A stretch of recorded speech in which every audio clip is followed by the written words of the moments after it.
کسی اہل حدیث نے مسئلہ بیان کیا ہے کہ اگر شرمگاہ پہ ہاتھ لگ جائے غسل کرتے وضو ٹوٹ جاتا ہے.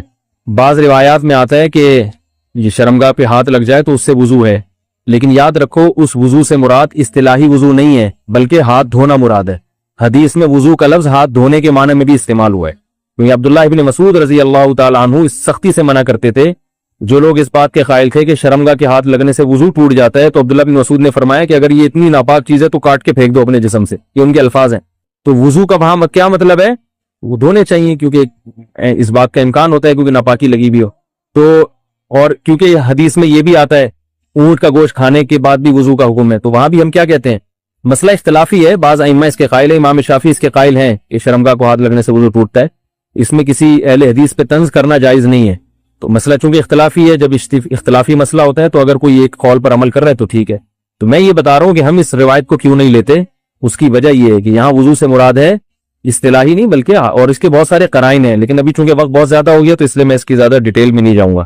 اچھی طرح سے استنجا کرنے کے بعد جب جا کر بیٹھتا ہوں تو محسوس ہوتا ہے کہ پیشاب کے قطرے نکل گئے ہیں 1-2. تو حضرت ایسے میں کوئی قومہ تو لگا دیا کریں جہاں لگانا ہوتا ہے. حضرت ایسے میں ناپاکی ہو جاتی ہے یا نہیں، جبکہ یہ میرے ہاتھ میں نہیں ہے، اس سے بھی عذاب قبر ہوتا ہے؟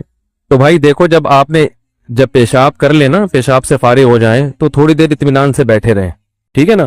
جب اطمینان ہو جائے کہ اب مزید خطرہ نکلنا بند ہو گیا تو پانی ڈالیں اور پتلی گلی سے نکل لیں. دوبارہ اسٹڈی کرنے کی، مطالعہ کرنے کی چندہ ضرورت نہیں ہے، بالکل. وہم ہو، شک ہو، اس سے وضو نہیں ٹوٹے گا. بلکہ شک دور کرنے کا جو سنت طریقہ ہے وہ یہ کہ اپنے ازار پہ تھوڑا سا پانی کی چھینٹیں مار دیں شلوار پہ، تاکہ اگر تراوٹ نظر آئے، شیطان وسوسے میں ڈالے کہ یہ تو گیلا گیلا، تو آپ خود بولو بھائی یہ تو میں نے خود ترک کیا ہے. تو یہ وسوسہ دور کرنے کا اچھا طریقہ ہے. تو ایک دفعہ جب اطمینان ہو گیا تو اب جب تک 100% یقین نہیں ہوگا قطرہ نکلنے کا، اس وقت تک وضو نہیں ٹوٹے گا. اتنا یقین ہو جائے کہ آپ قسم اٹھا کے کہہ سکیں کہ میرا قطرہ نکلا ہے یا ہوا خارج ہوئی ہے، قسم اٹھا کے کہہ سکیں آپ. بعض دفعہ وہمی لوگ ہوتے ہیں نا، میں ان سے کہتا ہوں کہ تم قسم اٹھا سکتے ہو کہ ایک قطرہ نکلا ہے؟ کہہ رہے میں سوچ کے بتاؤں گا کہ قسم اٹھا سکتا ہوں کہ نہیں. اس پہ بھی کنفیوز ہوتا ہے کہ قسم اٹھا سکتا ہوں کہ نہیں. تو میں نے کہا یہ اس کی علامت ہے کہ نہیں اٹھا سکتے، کیونکہ اتنا یقین ہوتا تو فوراً قسم اٹھاتے. دیکھو ابھی سورج نکلا ہوا ہے، فوراً قسم اٹھا کے ہم کہہ سکتے ہیں اللہ کی قسم سورج نکلا ہوا ہے. اس میں کنفیوز نہیں ہوتا انسان.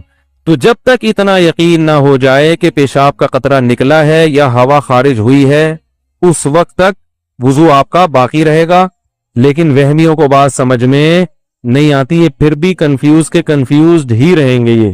تو اللہ اس کے رسول نے جب ایک بات بتا دی ہے تو بھائی اس پہ یقین کر لو، بس چپکے سے نماز پڑھو. پھر شیطان کہنا کہ ہو سکتا ہے نکلا ہو، تو بولا نکلا ہوگا تو بھی اللہ قبول کر رہا ہے. ہم نے اللہ سے قبول وانی ہے. جب اللہ قبول کر رہا ہے تو ہمیں یہ سوچنے کی کیا ضرورت ہے کہ نکلا ہے کہ نہیں نکلا، جب اللہ ایسے ہی قبول کر رہا ہے. تو ایک دفعہ اطمینان ہو کہ قطرہ آنا بند ہو گیا، اس کے بعد پھر شک سے وضو نہیں ٹوٹے گا. ہاں بعض یہ جو نوجوان لڑکے ہیں یا کم عمر لڑکے ہیں، یہ پیشاب کرتے ہی اٹھ کے بھاگ جاتے ہیں. تو پیشاب کرنے کے کچھ وقت تک تو بہرحال تری نکلتی ہے، تو ایک دم سے بھاگ گئے تو اس سے شلوار بھی ناپاک ہوگی، وہ جگہ بھی ناپاک ہو جائے گی. تو اگر شلوار اتنی ناپاک ہو گئی ہے کہ جو 5 روپے کا سکہ، اس کی کیا دلیل ہوگی؟ اس پہ بھی اعتراض کرتے ہیں. قرآن حدیث میں کہاں لکھے کہ 5 روپے کے سکے کے برابر اگر ناپاک ہو گئی تو وہ ناپاک ہے، اس سے کم پاک ہے. تو یہ بھی کسی وقت بتاؤں گا انشاءاللہ. اس پہ میرا ایک مناظرہ بھی ہوا ہے، ایک صاحب کہہ رہے تھے اس کی کیا دلیل ہے، تو آج تک پھر وہ دوبارہ الحمدللہ انہوں نے دلیل نہیں مانگی.